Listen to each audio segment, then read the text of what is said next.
Here's the news of the day.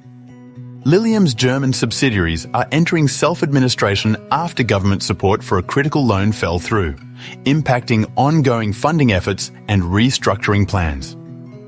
Joby Aviation's public offering of 40 million shares at $5.05 each is set to raise $202 million to support its certification, manufacturing and commercial launch of electric air taxis in 2025.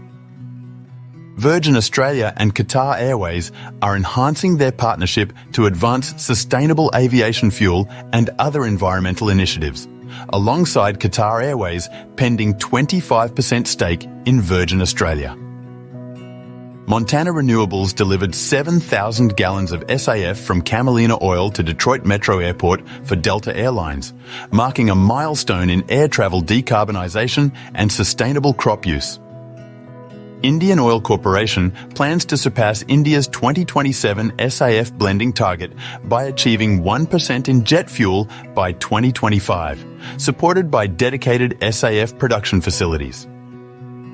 Textron Aviation's Q3 revenue held steady at $1.3 billion despite strike impacts, with a strong $1 billion in new orders and an increased backlog of $7.6 billion.